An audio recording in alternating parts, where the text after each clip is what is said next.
course is just under a mile long. The speeds shown are in miles per hour. They start uphill, turning right to the top, then it's hard right into the main road and downhill to a gentle right. A long downhill straight to the S section, then right into the short finish straight, which is all downhill. Plenty of potential for trouble at a maximum speed of just over 100 miles an hour. Let's take a look now with Mike Marshall.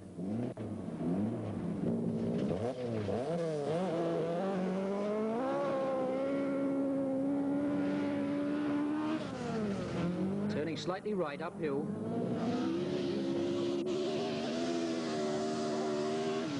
Around 14 seconds to that brow. Up to third, to fourth, and back to third, dabbing the brakes. Tucking the right-hand front wheel in, right on that curb, tail sliding, feathering the accelerator to keep control of the back, and this long, long straight. Speeds of about 100 miles an hour, some competitors slightly over for this. Right-hander here, at the edge of that, setting up for a left-hander. Coming to their section. See nice tight lines from Mike Marshall, still New Zealand's fastest rally driver. And that final bend is the tricky one, and a sprint straight down now to the finish line. Jim Richards, the current Australian saloon car champion, flown back to New Zealand specially for this event. Jim has not competed on soft metal for 4 years. He's best known here for his fast, aggressive saloon car driving. Today in the Nilex Vinyl Top RS 1800. Our second seed is Leo Leonard, again a driver better known in the world of big banger saloons. Leo's name is synonymous with the huge PDL Mustang. Like Richards, he's no newcomer to soft metal, and today he has the Lion Ford 2-litre Escort with a 4-speed box. He'll be very hard to beat. Blair Robson is the current National Rally champion, a mass sport team driver. His 2-litre 5-speed Escort is a virtual factory car, having been copied almost exactly from English works specs. Still regarded as New Zealand's fastest rally driver, despite his recent bad luck, Mike Marshall is another using the popular 5-speed 2-litre Escort. Keep an eye on him today. Paul Adams, third in last year's International Rally and always a fierce competitor. He's also running a 2-litre 5-speed and near factory trim. He's in the Nilex team. Howard Collier, competing the formidable Ford Escort lineup, another top-line National Rally competitor, and currently in excellent form. Howard's car is extremely quick. John Wolfe, a consistent top performer at national level. John is one of only 3 competitors today using a Mazda Rotary. He's in the Nilex team, and the Mazda is an RX313B. In round 1, we have 16 starters, 8 seeds and 8 qualifiers. We drop the slowest 4 from each round up to the semi-final, where the 2 fastest are the finalists. First up in round 1, this is Max Irwin. This is a Mark 1 Escort with a V8 motor, a combination of old Buick parts and new Leyland P76 parts, making up what was originally a 3.5 V8 to about 4.4 litres. This car, what would be rightly called a backyard builder. Max Irwin, let's look at his speed at the end of the straight. Should be 100 miles an hour. Lots of power. 98 miles an hour. And 98 miles an hour on that line for Max Irwin. Fairly good tight lines. He's got a lot of horsepower and a little bit of excess weight for the size of this car. Watch the final bend. Fairly untidy. The sprint to the finish line, 54.09 for Max Irwin. Warren Hull's our next competitor in round 1.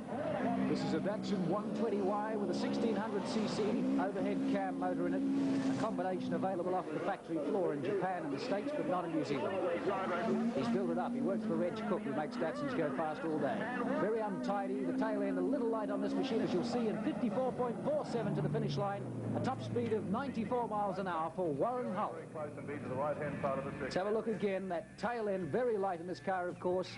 Snaking there slightly as he came through the S section. The final bend, he had it oversteered, almost losing the tail right around, but enough power, 190 horsepower, to get him out of that, and the straight line to the finish in 54.47. This is Paul Adams, a 5 5-speed 2-litre Escort with most of the factory available bits on it. Adams, a good top-line national competitor. Tight line through there, snaking a little bit on the inside. 53.99 for Paul Adams and 99 in the straight line. 99 miles an hour and 53.99. Mike Marshall, New Zealand's fastest rally driver. Mike Marshall has seen in practice all day that saloon car drivers and some of the lower ranked competitors have perhaps been showing him up a little, so he'll be trying to pick up the pace. He's tried the wide lines. And one expects he may try Tighter lines that the saloon car drivers have been using, and in fact he is on quite a much tighter line than he was in earlier rounds in practice.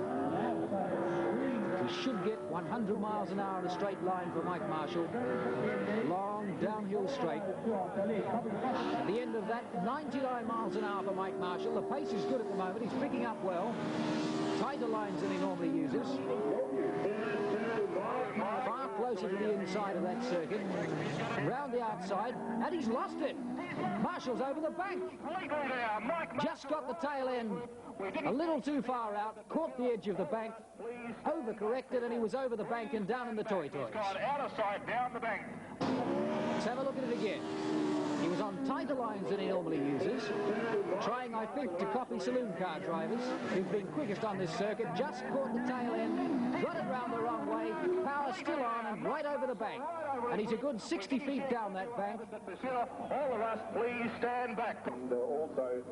And there's the car. It won't be in very good shape. Let's hope Mike Marshall and his co-driver can get out of there. There's Marshall out of the car. He's okay, saved by the roll cage. Very seldom we have an injury in rallying, and the co-driver's climbing out. Doesn't look too happy with the situation, but he's not injured. And there you see how far it is back up to the road. So disaster for Mike Marshall, but he's okay, and that's the good news. Mike Marshall, Leo Leonard, the next runner in our first round. This is a 2-litre Escort with a 4-speed box. 4-speed box not noted for their reliability. They break easily, especially with 2 litres behind them. But Leo Leonard's holding together well. He's been driving tight lines All day in beautiful style. He's looking at 100 miles an hour at the end of the straight.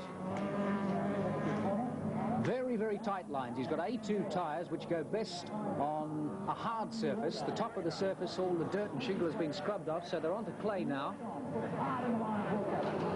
100 miles an hour for Leo Leonard at the end of that straight. Extremely tight lines. One of 2 circuit drivers, Leo and Jim Richards. We didn't expect to be performing well, but he's been fast all day. Watch the time over the line, 52.22, and that is faster than anybody else so far. Leo Leonard, an extremely good time, 100 mile an hour on the straight in 52.22. He'll be pleased with that. 34.9 to me. 97. George Cuttle, completely unmarked car, doesn't seem to need sponsorship. He's a little off the pace so far, 97 at the end of the straight. Just a little slow to this point. Watch the final bend, see what sort of a line he gets. Right on the inside, 54.56, a wee bit too slow, I would think, to get him through to the next round, but a good run nevertheless from George Cuttle. This is Kevin Rand, another Escort. Kevin Rand, 96 at the end of the straight, 96 miles an hour. He again is a little off the pace. George Cuttle before him, too slow to qualify. Watch his time, 55.43, 55.43 for Kevin Rand. May just exclude him from the next round. We'll have to wait and see. That was Kevin Rand.